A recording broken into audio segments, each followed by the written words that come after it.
अमितभाई शहा महाराष्ट्राचे मुख्यमंत्री देवेंद्रजी फडणवीस साहेब, महाराष्ट्राचे माजी मुख्यमंत्री आणि खासदार अशोकच्या नेतृत्वावर विश्वास ठेवून भाजपला एक ऐतिहासिक विजय मिळवला आणि हा विजय मिळवण्यापूर्वक आभार मानते. त्यांनी आमच्यावर जो विश्वास दाखवला, जी जबाबदारी दिली ती आलेली आहे आणि ही जबाबदारी पूर्ण कर एक 100 दिवसाचा प्रोग्राम केलेला होता.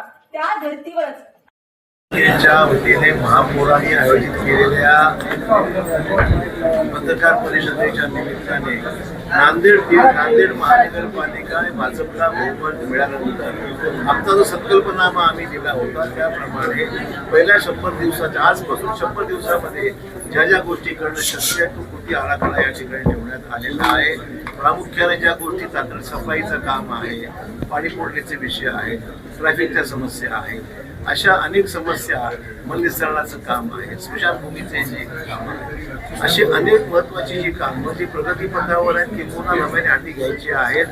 अशा सर्व कामांना तातडीने पूर्ण करण्याच्या दृष्टीने आम्ही काही कृती कार्यक्रम समोर ठेवलेला आहे. त्याचं सुतोवाच मगाशी आयुक्तांनी केलेला आहे. मी सुद्धा त्याच्यामध्ये माझी मतं व्यक्त केलेली आहेत. महापौरांनी सुद्धा त्याच्यामध्ये आपली भूमिका स्पष्ट केलेली आहे आणि त्याच्यामुळे त्याची अंमलबजावणी पुढील 100 दिवसांमध्ये युद्ध पातळीवर निश्चित केली जाईल. नांदेड शहरातल्या लोकांना आम्ही जे कमिटमेंट दिलं होतं त्या कमिटमेंटच्या अनुषंगाने या सगळ्या कामाला गती देण्याची आमची मानसिकता आहे.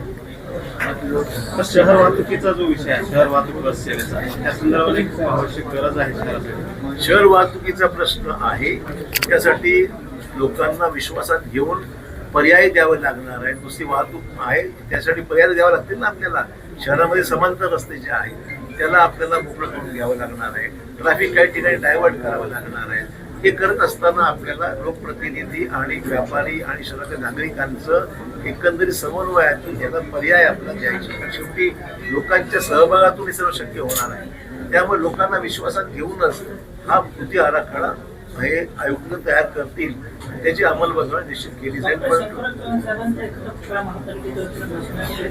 शंकरराव चव्हाण साहेबांचा पुतळा नांदेड शहरामध्ये आहे संस्थेच्या वतीने, वेगळा बसवायची गरज नाहीये. नांदेड शहरात त्या विष्णुपुरी दवाखान्याच्या शासकीय वैद्यकीय महाविद्यालयाच्या भागात सुद्धा चव्हाण साहेबांच्या पुतळ्याला मान्यता मिळालेलीच आहे. विष्णुपुरी प्रकल्पाच्या परिसरात सुद्धा मान्यता मिळालेली आहे. आणखी काही व्यवस्था करायची गरज नाही. आता आम्ही अटल बिहारी वाजपेयी साहेबांच्या पुतळ्यावरती काम यावर्षी पूर्ण करण्याचा आमचा मुद्दा आहे. थँक्यू.